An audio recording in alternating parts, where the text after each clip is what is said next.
சுபயோகம் தமிழ் சேனலுக்கு உங்களை அன்புடன் வரவேற்கிறேன். பெண்களே, இன்னைக்கு நான் உங்ககிட்ட பேச போகிறது ஏதோ ஒரு சாதாரண ஆன்மீக கதை கிடையாது. இது உங்கள் மனசு சம்மந்தப்பட்ட விஷயம்.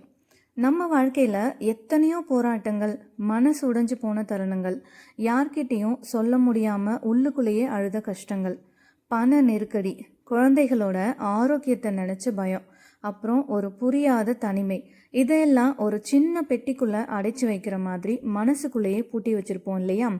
இந்த சிவராத்திரி அப்படிங்கிறது அந்த பாரத்தை எல்லாம் இறக்கி வச்சுட்டு உங்கள் வாழ்க்கையை ஒரு ரீசெட் பண்ணுறதுக்கான ஒரு மேஜிக்கல் இரவு. உங்கள் உள்ளுக்குள்ளே இருக்கிற அந்த வலியை ரிலீஸ் பண்ண போகிற இரவு தான் இந்த சிவராத்திரி. இன்னும் நம்ம சுபயோகம் தமிழ் சேனலை சப்ஸ்கிரைப் பண்ணாமல் பார்க்குறவங்க சப்ஸ்கிரைப் பண்ணிக்கோங்க.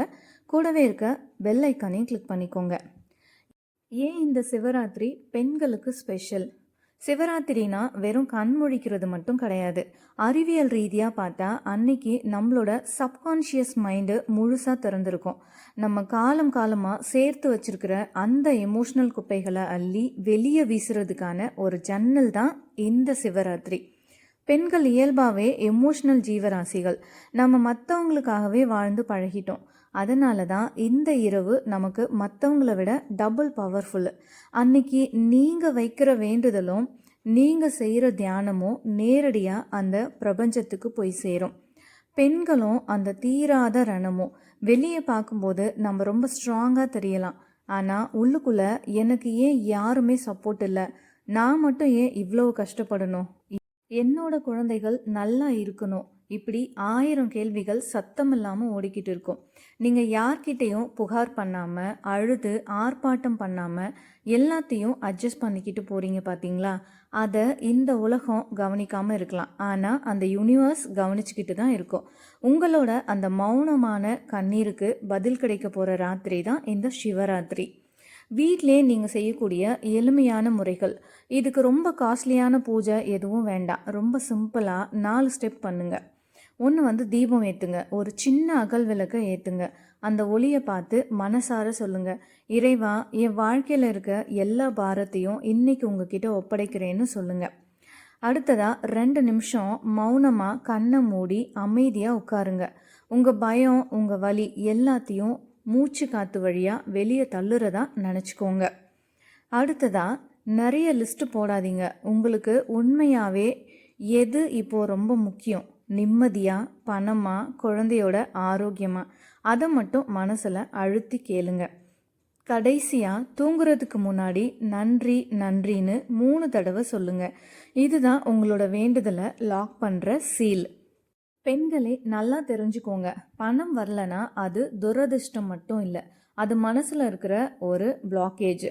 கணவன் புரிஞ்சுக்கலனா மனசு மூடி போயிருக்கும். இந்த பயம், கோபம் இதெல்லாம் தான் உங்கள் வளர்ச்சியை தடுக்குது. இன்றைக்கி எல்லாத்தையும் கடவுள்கிட்ட விட்டுடுங்க. கண்ட்ரோல் பண்ண நினைக்காதீங்க. அவர்கிட்ட நீங்கள் சரணடைஞ்சிடுங்க.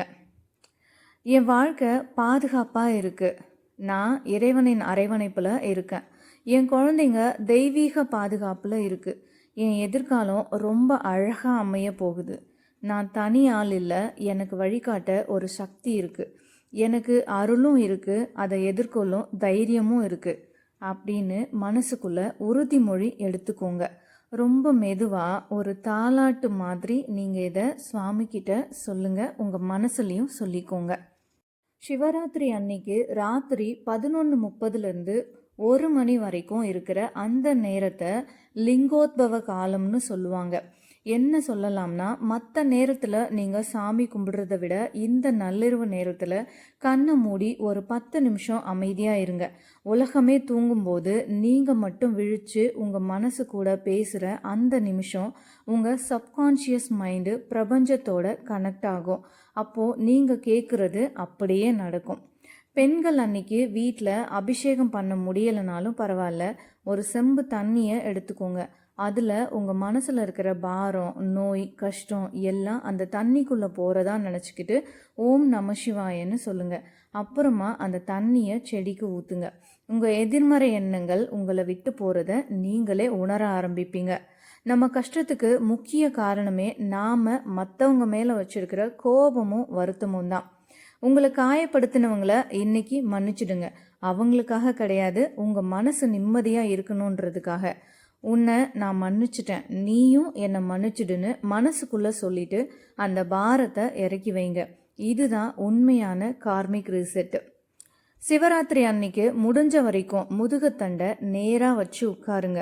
படுத்துட்டே வேண்டாதீங்க. ஏன்னா அன்னைக்கு பூமியோட காந்த சக்தி அதிகமாக இருக்கும். அது உங்கள் முதுகுத்தண்டு வழியாக எனர்ஜியை மேலே கொண்டு வரும். அடுத்ததான் இந்த சிவராத்திரி அன்னைக்கு பெண்கள் செய்யக்கூடாத 5 தவறுகள் என்னென்னு பார்க்கலாம். ஃபஸ்ட்டு, சண்டை போடாதீங்க. சிவராத்திரி அன்னைக்கு எனர்ஜி ரொம்ப ஹையாக இருக்கும். அந்த நேரத்தில் கணவன்கிட்டேயோ இல்லை மற்றவங்க கிட்டேயோ கோபப்பட்டா அந்த நெகட்டிவ் எனர்ஜி உங்கள் மனசில் அப்படியே பதிஞ்சிடும். முடிஞ்ச வரைக்கும் மௌனமாக இருக்க பாருங்க. 2வது, படுத்துட்டே வேண்டாதீங்க. சிவராத்திரியோட ரகசியமே நம்ம முதுகுத்தண்டு நேராக இருக்கிறதுல தான் இருக்குது. படுத்துட்டே ஃபோன் பார்க்குறது இல்லை தூங்குறது அந்த எனர்ஜியை பிளாக் பண்ணிடும். உட்காந்து பிரார்த்தனை பண்ணுங்க. மற்றவங்கள குறை சொல்லாதீங்க. அன்னைக்கு முழுக்க மற்றவங்கள பற்றி பேசுகிறதோ இல்லை குறை சொல்கிறதோ வேண்டாம். ஏன்னா உங்கள் வாயிலேருந்து வர ஒவ்வொரு வார்த்தையும் ஒரு விதை மாதிரி. அன்னைக்கு விதைக்கிறது அப்படியே பழிக்கும். அதனால் வார்த்தைகளை பார்த்து பேசுங்க. சாப்பாட்டில் மட்டும் கவனம் வைக்காதீங்க. உபவாசம் இருக்கிறது உடம்பை சுத்தப்படுத்த தான். ஆனால் எப்போ சாப்பிடலாம்னு சாப்பாட்டு மேலேயே நினைப்பு இருந்தால் அந்த விரதத்தோட பலனே கிடைக்காது. ஸோ பசிச்சா ஒரு பழம் சாப்பிட்டுட்டு மனசை இறைவன்கிட்ட வைங்க. 5வது, கடமைக்காக செய்யாதீங்க. ஐயோ எல்லாரும் முழிக்கிறாங்களே நாமளும் முழிக்கணுமேனு கஷ்டப்பட்டு முழிக்காதீங்க. உங்களுக்கு தூக்கம் வந்தால் ஒரு குட்டி தூக்கம் போடுங்க, தப்பே இல்லை. ஆனால் முழிக்கிற அந்த கொஞ்ச நேரமாவது முழு மனசோட இருங்க. அடுத்ததா இப்போ செய்யக்கூடாத விஷயங்கள் பார்த்துட்டோம். பெண்கள் செய்ய வேண்டிய முக்கியமான விஷயங்கள். முதல்ல அன்னைக்கு சாயங்காலம் குளிக்கும்போது தண்ணியில் கொஞ்சம் கல் உப்பு போட்டு குளிங்க. இது உங்கள் உடம்புல இருக்கிற நெகட்டிவ் எனர்ஜியை நீக்கும். உங்களுக்கு மந்திரம் தெரியலனா பரவாயில்ல, திருவாசகம் இல்லாட்டி சிவபுராணம் கேளுங்க. அந்த தமிழ் வரிகளுக்கு மனசை அமைதிப்படுத்துகிற சக்தி இருக்குது. 3வதா, மற்றவங்கள மன்னிக்கிறது ஒரு பக்கம் இருக்கட்டும், முதல்ல உங்களை நீங்களே மன்னிங்க. நான் இவ்வளவு தப்பு பண்ணிட்டேனே, நான் இப்படி இருக்கேனேன்னு உங்களை நீங்களே தாழ்த்திக்காதீங்க. நீங்கள் ஒரு தேவதைன்னு நம்புங்க. 4வதா, முடிஞ்சா இன்னைக்கு ஒருத்தருக்காவது பசிக்கு உணவு கொடுங்க. ஒரு பெண்ணோட கையால் நடக்கிற தானம் அந்த குடும்பத்துக்கே புண்ணியத்தை கொடுக்கும். பெண்களே, உங்களுக்கு மாதவிடாய் டைமாக இருந்தாலும் கவலைப்படாதீங்க. சிவராத்திரி உங்கள் மனசு சம்மந்தப்பட்டது. நீங்கள் தாராளமாக விளக்கேற்றலாம், சாமி கும்பிடலாம். கடவுள் உங்கள் மனசில் தான் இருக்காரு, வெளியே கிடையாது. இது நிறைய பெண்களுக்கு இருக்கிற ஒரு பெரிய குழப்பமாகவே இருக்கும். ஸோ அதனால் எது நினச்சியும் கவலைப்படாதீங்க. மனதார வழிபாடு பண்ணுங்க. சிவராத்திரின்றது ஒரு மிராக்கிள் நைட்டு. அன்னைக்கு நீங்கள் அழுதாலும் பரவாயில்ல, அமைதியாக உட்கார்ந்தாலும் சரி. ஆனால் உங்கள் மனசில் இருக்கிற அந்த பாரத்தை தூக்கி போட்டுட்டு ரிலாக்ஸாக இருங்க. அதுதான் நீங்கள் செய்கிற உண்மையான பூஜை. இந்த இரவு உங்களோட வாழ்க்கையே மாற்ற போகுதுன்னு மனசார நம்புங்க. நீங்கள் இந்த வீட்டுக்காகவும் உங்கள் குழந்தைகளுக்காகவும் மற்றவங்களுக்காகவும் ஓடிக்கிட்டே இருக்கீங்க. ஆனால் இன்னைக்கு இந்த ஒரு இரவு உங்களுக்காக மட்டும் உங்கள் கண்ணீரை துடைக்க ஒரு சக்தி இருக்குன்னு நம்புங்க. அந்த பாரத்தை இன்னைக்கு நைட்டோட இறக்கி வைங்க. நாளைக்கு காலையில் நீங்கள் கண்ணு முழிக்கும் போது ஒரு புது மனுஷியாக புது நம்பிக்கையோட ஒரு புன்னகையோட உங்கள் வாழ்க்கையை தொடங்குங்க. சிவராத்திரிங்கிறது வெறும் சாமி கும்பிடுறது மட்டும் இல்லை, உங்களை நீங்களே கண்டெடுக்கிற ஒரு பயணம். இந்த வீடியோ உங்களுக்குள்ள ஒரு சின்ன மாற்றத்தை கொடுத்துருந்தா உங்களோட தோழிகளுக்கும் இதை ஷேர் பண்ணுங்க. அவங்க மனசும் லேசாகட்டும். எல்லாருக்கும் இனிய சிவராத்திரி நல்வாழ்த்துக்கள். நீங்கள் தனியாக இல்லை, அந்த பிரபஞ்சத்தோட ஆசீர்வாதம் எப்பவும் உங்கள் கூடவே இருக்கும். நன்றி. நமக் சிவாய.